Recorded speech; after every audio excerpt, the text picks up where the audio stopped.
Hi guys, this is a video of how I formed ruffles using my fingers rather than using my gathered stitch.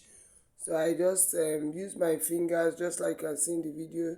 Use your fingers, form the gathered um, ruffles. Yeah, use your machine to stitch in between.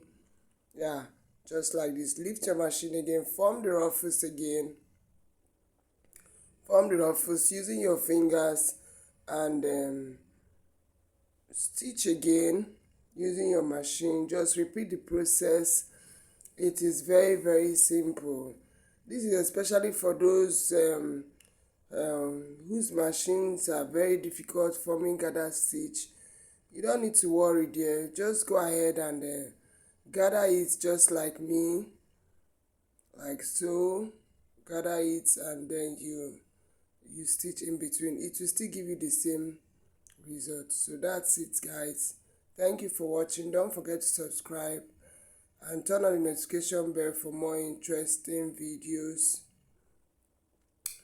See you guys in my next video. Bye.